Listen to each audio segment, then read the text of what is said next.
중개업을 이제 운영하는 데 있어서 브랜딩 디자이너하고 어떤 대화를 하지라는 생각을 들 것 같아요. 근데 저는 단순히 브랜딩을 하시는 분이라고 생각을 안 하거든요. 그래서 저는 디자이너님의 존재가 되게 든든해요. 그래가지고 감사합니다. 그래서 진짜 추천해주고 싶은데 네. 그래서 이거를 좀 많이 아니야, 유명해지면 안 되겠다. 나만 알고 싶은? 가면 되나요? 이제 시작하면 되는 건가요? 재밌다. 좋습니다. 네. 뭐 안녕하세요부터 할까요? 그래야 되겠죠? 네. 안녕하세요. 안녕하세요.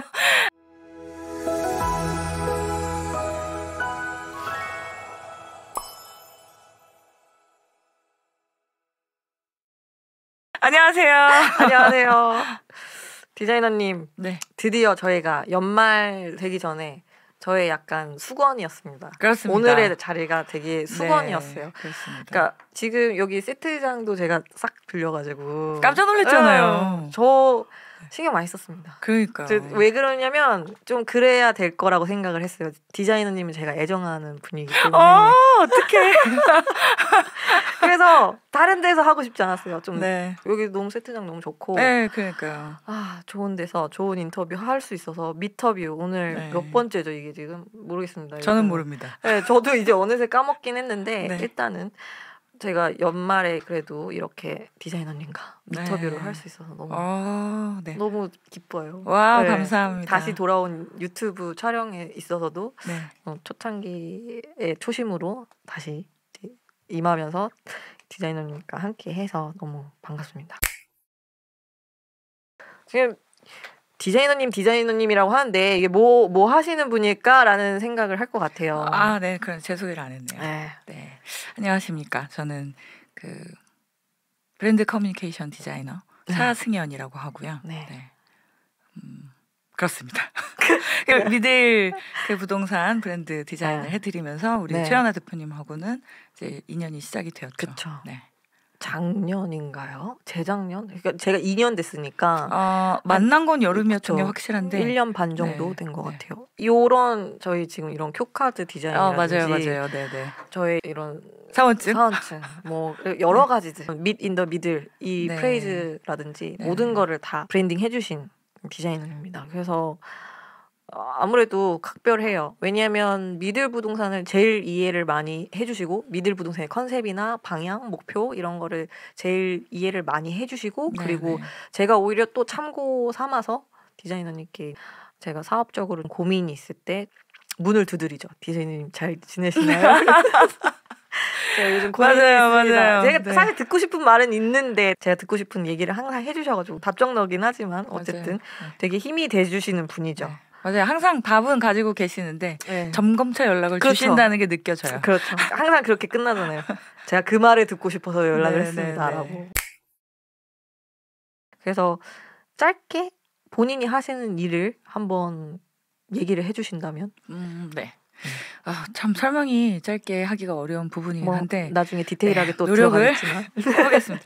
일단 그 브랜드 디자인이라고 하면 많이들 생각하시는 게 우리 알고 있는 이제 로고 디자인부터 해서 뭐 명함을 만들고 그런 걸로 많이 생각을 하시는데 그건 이제 브랜드의 영역에 가시적으로 보여지는 정말 빙산의 일각 같은 부분인 거고 사실은 그게 나오기 위해서 브랜드의 철학이나 정신이나 아니면 어떤 문화나 그런 것들이 먼저 발굴이 되고 그 안에서 핵심 정신과 그 나가야 되는 방향, 전략 이런 것들이 먼저 나와줘야 돼요. 그거에 준해서 달려가는 방향에 합당하게 어떻게 시각적으로 표현하고 어떻게 이름을 만들고 그리고 우리는 어떤 고객들과의 접점에서 어떤 워딩을 가지고 어떤 애티튜드로 고객들을 대할 것인가 하는 그런 전반적인 것들을 찾아 나가는 그런 과정이 브랜딩인 거고 그 모든 것을 포괄하고 있는 일종의 기업의 문화라고 생각하시면 좋을 것 같아요. 그 기업을 대표하는 문화,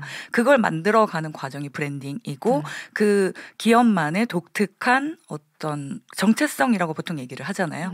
그 기업만 가질 수 있는 독특함. 그런 것들을 브랜드라고 이야기를 하죠. 각인시켜주는 거예요. 우리는 이렇게 달라요. 집마다 가풍이 있고 도시마다 좀 성격들이 있고 쓰는 언어들도 사투리 때문에 좀 달라지고 하는 것처럼 그 기업마다 일하는 방식이나 여러 가지 있잖아요. 스피드를 강조할 수도 있고 아니면 우리는 소통이 중요해. 네, 그런 것들이 여러 가지 차원에서 한 가지로 집약이 돼서 고객들하고 소통할 수 있도록 만들어주는 게 브랜드 커뮤니케이션 디자이너가 하는 일이고 그리고 지금 잠깐 우리 대표님이 얘기하신 것처럼 그냥 디자이너 의 자리에서 머물러 있는 게 아니라 뭔가 고민이 되거나 할 때 저한테 연락을 주신다고 말씀하셨는데 제가 하는 일이 좀 그런 일이에요. 브랜드 디자인뿐만 아니고 좀 코칭을 하는 네. 그런 일인 거죠. 맞아요. 메이트처럼. 네. 맞아요. 러닝 메이트처럼. 예, 그렇죠. 그래서 저는 디자이너님의 존재가 되게 든든해요. 그래가지고. 감사합니다. 그래서 진짜 추천해주고 싶은데 네. 그래서 이거를 좀 많이 아니야 유명해지면 안 되겠다. 나만 알고 싶은? 진짜요. 진짜 그 정도 아유 감사합니다. 네, 생각이었어요. 사실 어떻게 보면 저는 기업은 아니잖아요. 제가 기업은 아닌데 기업입니다. 1인 기업이라는 그쵸, 단어가 괜히 그쵸. 있는 게 아니잖아요. 대기업은 아니잖아요. 네, 근데 그쵸. 우리 첫 상담했을 때를 한번 얘기를 해보자면 디자이너님도 사실 의아해하셨어요. 제가 이거 작업한다고 했을 때. 네, 맞아요. 왜 하시려고 네. 하시는 거죠? 라고. 일단 공인중개사 분이 맞아요. 그때 매니저님이 연결을 해주셨잖아요. 맞아요. 네, 매니저님이 상담을 하고 싶어 하시는데 그래서 그러신가요? 혹시 무슨 일 하고 계신가요? 그랬더니 공인중개사님이라고 해서 명함을 만드시려나 생각했어요. 그런 거는 에서 보통 하시던데 거기서 하시면 되지 않을까? 네. 굳이 나를? 그런 생각을 좀 했었죠. 네. 네. 근데 저 그때 이미 에서 만든 로고 디자인이 있었어요. 맞아요.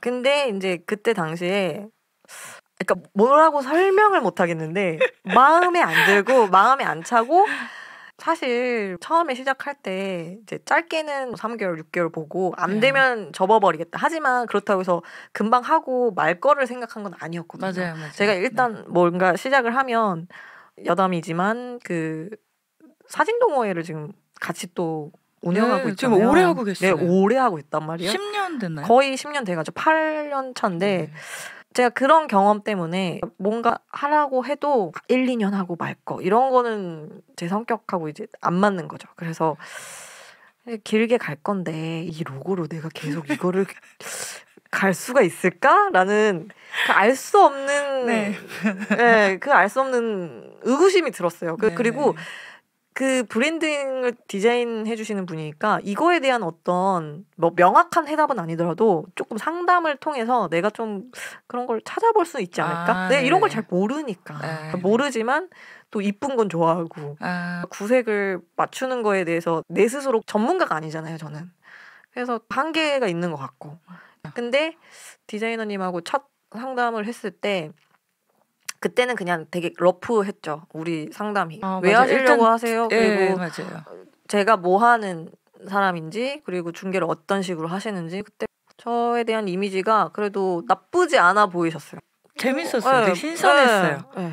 중개사 분이 하신다고 하니까 저도 이제 중개사에 대한 가지고 있었던 고정관념 같은 게 있잖아요. 네. 중개사가 브랜드를 의뢰를 한다? 그래서 왜 때문이지? 막 이러면서 그게 너무 궁금했고 근데 점점 얘기를 하시면서 좀 평범하신 분은 아니구나 그런 생각을 좀 하게 됐죠. 재밌었어요. 네. 그래서 본격적으로 작업물 가지시고 정식으로 첫 상담을 했어요. 근데 디자이너님이 어떤 식으로 그 작업을 하신다는 거를 예시를 들어가지고 그때 맞아요. 친구분 거 작업물 한 거 이제 봤는데 본인은 딱 3가지 샘플이 나오고 그 샘플을 내기까지의 과정을 이제 얘기를 해주셨거든요. 되게 딥하게 작업을 하시더라고요. 데이터를 수집하는 것도 그렇고 근데 제가 또 상담할 때 방식이 또 비슷하거든요. 그러니까 중개사들한테 그냥 뭐 저 뭐 얼마에 얼마 뭐 얼마 찾아요 뭐 이렇게 오시면 딱 그것만 그 상황에서 그것만 일어날 거라고 생각을 하지만 저는 진짜 상담 되게 길게 하는 스타일이거든요. 물론 이제 뭐 전화로는 짧게 하더라도 현장 가서 이거저거 되게 많이 물어봐요. 그리고 저의 원래 스타일이 다른 분들하고 이제 처음 만나시는 분들하고 얘기를 할 때도 되게 딥한 얘기까지 쑥 부담 없이 이렇게 딱 들어가는 게 저의 장점이거든요. 근데 그게 일할 때 빛을 발하더라고요. 그래서 사실 처음부터 상담할 때부터 되게 말하기가 껄끄러운 부분들도 있을 수 있잖아요. 집 사는 것라든지 집을 구하는 거라든지 상가를 구한다든지 이런 것들이 다 각자들의 사정이 있고 말 못하는 숨기고 싶은 그런 비밀 같은 것도 있거든요. 근데 그런 것들도 어느새 살짝씩 풀어내신다 보면은 결국은 이걸 원해서 오셨지만 사실 저기까지도 갈 수가 있는 분이라는 거를 파악을 해서 미처 그분이 생각하지 못했던 것까지 제가 좀 건드려주고 그러고 나서 오히려 또 좋은 결과물로 만드는 케이스들이 있거든요. 예를 들면 지금 생각나는 게 상가 2층만 고집하시는 분이었어요. 어차피 2층은 저렴하니까. 네. 근데 저랑 돌아다니다 보면서 1층 물건이 괜찮은 저렴한 물건이 나온 거예요. 근데 그렇다고 1층이 저렴하다고 해서 들어가자니 건물에 동종업계가 하나가 또 있었어요. 그래서 그거를 주저하시더라고요. 경쟁을 해야 되는데 괜찮을까라고 생각을 하시더라고요. 근데 저는 거기서 오히려 땡큐다. 그 경쟁업체가 있기 때문에 경쟁업체를 보고 들어가는 수요가 있는 건물이기 때문에 이거는 시너지가 날 수가 있다. 해서 그분들이 그렇구나. 그렇게 생각할 수가 있구나 해서 이제 또 계약을 해드린 케이스가 있었거든요.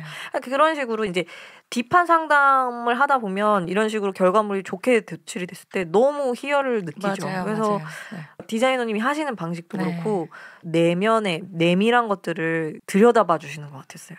사실 그게 없으면 저는 작업을 못해요. 왜냐하면 제 브랜드를 만드는 게 아니잖아요. 네, 어떤 기업이나 그 기업에서 생산해내는 제품의 브랜드를 만드는데 그걸 만드신 분의 생각과 그 깊은 속마음 그리고 이걸 통해서 어떤 일을 하고 싶고 어떤 영향을 미치고 싶고 어디를 향해 달려가고 싶은지를 끄집어내지 못하면 그걸 아예 만들 수가 없어요. 네, 그래서 저도 질문을 많이 하는 편이고 우리 대표님이 엄청 설명을 잘 해주셨는데 대부분 비슷한 그런 말씀들을 하세요. 본인의 생각이나 본인의 장점이 뭔지를 본인은 잘 모르거든요. 근데 옆에 있는 사람은 볼 수 있어요. 저는 또 가까이서 보는 사람이 아니고 이제 완전히 좀 객관적인 시선으로 접근을 하는 사람이다 보니까 그 장점들이 너무 눈에 잘 띄는 거죠. 그래서 그런 거가 발굴이 될 때 당사자분들이 제일 놀라세요. 그렇구나. 그렇구나. 이게 장점이었어요. 이렇게. 어쨌든 그 기업 자체가 어떤 대상화, 인물화처럼 되긴 하지만 그 핵심은 결국 그걸 만드신 기업의 창업주나 아니면 그 기업을 이끌어가고 있는 구성원들 안에서 나오는 거거든요. 근데 어쨌든 그 핵심 인물이 있어요. 대부분은 대표님들이시죠. 창업하신 대표님들. 그분들 안에 있는 그게 장점으로 나오는 걸 잘 모르시더라고요. 장점으로 부각시키는 방법도 잘 모르시고 그리고 또 그걸 직원들한테 굳이 이렇게 드러내고 내가 이런 좋은 생각을 가지고 있으니까 이걸 가지고 우리 잘 으쌰으쌰 한번 해보자 이런 얘기를 하는 것도 또 부끄러워하시고 그쵸. 매번 그런 얘기 하기도 근데 이제 자연스럽게 미팅 자리에서 임원들이나 직원들 담당자들 있는 자리에서 그런 이야기들을 주고받으면서 그런 것들을 제가 이렇게 발굴해서 끄집어내 드릴 때 직원들도 놀래고 대표님도 그런 부분에 있어서 쑥스러워하지만 굉장히 좋아하시는 그런 경험들 많이 해요. 그것도 마음에 들었어요. 본인이 마음이 안 가면 작업 안 하신다고. 맞아요. 저도 이제 일하는 데 있어서 그 신념 같은 게 있잖아요. 그리고 독립해서 회사에서 독립해서 나와서 일을 하게 된 이유도 있고 저를 움직이는 동력이 돈보다는 좀 그 지적인 호기심과 그다음에 저를 계속 한 걸음 한 걸음 나아가게 해줄 수 있는 발전시켜줄 수 있는 동기부여를 해주는 그런 작업들을 원하거든요. 힘들지 않은 작업은 없어요. 힘들지 않은 작업은 없는데 저를 계속 발전하도록 동기를 부여해주는 작업들이 있거든요. 그런 작업들에 대해서는 굉장히 즐거운 마음이 막 샘솟아서 그런 일들을 하고 싶기 때문에 그렇지 않은 일들 특별히 이제 뭐 기본적으로 이제 법률적이나 아니면 저는 또 신앙을 가지고 있기 때문에 양심적으로 이제 위배되는 그런 일들이나 아니면은 대충 이렇게 해서 대충 이렇게 답을 미리 가지고 그렇게 하시는 일들에 대해서는 좀 거절하는 편이에요. 이거는 솔직히 비용도 누굴 보시나요? 어딜 보시나요? 누구 눈치를 보시는 거죠 지금? 한두 푼이 아니었어요 그때 당시에. 그렇죠. 그래가지고 제가 많이 감안을 해드렸음에도 불구하고 왜냐면 그 개인이시고 네 중개사로서 얼마나 효과를 보실까 싶어가지고 왜냐면 그 3개월 6개월 말씀 저한테도 하셨었거든요. 그래서 만약에 그렇게 되더라도 나중에 빚으로 남으면 안 되니까. 그래서 왜냐하면 제가 알기로는 그때 저 다른 분들도 대표분들이 저한테 그 디자이너님이랑 상담했다니까 그 디자이너님이랑 상담 받았냐고 견적 얼마나 하냐고 막 그러셨거든요. 그래요? 네, 그랬단 말이에요. 근데 저는 그만한 가치 있다고 생각을 했고 그 비용은 나중에 바로 뭐 계약으로 해결이 됐지만 저는 후회가 전혀 없습니다. 그 비용을 무릅쓰고 했던 이유 중에 또 하나가 아까 잠깐 사진 얘기가 나왔지만 그렇게 비싸지 않습니다. 그 겁을 너무 주시면 너무 할만합니다. 솔직히 할만해요. 그렇죠, 할만하죠. 할만한데 제가 사진이 취미다 보니까 카메라랑 비유를 하자면 이제 카메라가 보급기, 입문용이 있고 나중에 뭐 중급기, 나중에 뭐 고급 기종 이렇게 가잖아요. 근데 처음에 입문하시는 분들은 그냥 사기 부담스럽지 않은 그런 카메라를 이제 입문하신단 말이에요. 근데 이제 찍다 보면은 이게 기종을 이제 업그레이드 할 수밖에 없어요. 자꾸 욕심이 생기고 렌즈 하나 바꾸면 또 거기서 확확 달라지고. 그리고 맞아요. 대표님 가끔 그 제 팔뚝만한 렌즈 들고 오시는 거 밧줄에 묶어가지고 이거 뭐예요? 이게 바꾸기 시작하면 렌즈 바꾸면 바디 바꿔야 되고 바디 바꾸면 다시 또 렌즈 바꾸고 그리고 막 삼각대 뭐 이런 거 부수적인 거 다 바꿔야 되거든요. 그래서 저는 그게 중복 투자의 함정이라고 생각을 해요. 그래서 저는 그렇게 생각을 했어요. 지금은 뭐 그러면 이 정도에서 하다가 나중에 뭐 돈을 쓰지 이런 거는 사실 좀 어려울 거라고 생각했어요. 오히려 바꾸는 게 더 어렵다고 생각해요. 그러니까 카메라처럼 이렇게 샥샥샥 계속 바꿀 수 있는 개념이 아니고 이미 초기 세팅을 잘 해놔야지 그걸 쭉 간다고 생각을 했거든요. 그래서 저는 어차피 쓸 돈이라면 그냥 초반에 쓸데없는 투자를 하지 말고 그냥 여기서 해결을 하자라고 생각을 했어요. 맞아요. 그래서 또 그 결단을 내렸죠. 그리고 그때까지도 디자이너님이 후회하시지 않으시겠죠? 아니 왜냐면은 말씀하셨던 것처럼 이미 작업을 그것도 1년이 안 지난 시점이었던 걸로 기억해요. 이미 만드신 게 1년이 안 지났는데 또 하신다고 하니까 중개사가 저랑 작업을 하셔서 얼마나 득을 보실까 하는 생각이 또 나름 걱정이 되는 거예요. 네, 그냥 해놓고 저는 이제 팽개치는 스타일이 아니라 계속 계속 마음을 쓰고 살펴봐 드리고 계속 이렇게 팔로우업을 하는 스타일인데 그러다 보니까 좀 염려가 돼가지고 몇 번 여쭤봤죠. 네. 근데 너무 단호하셨어요. 저는 후회 안 한다고. 네.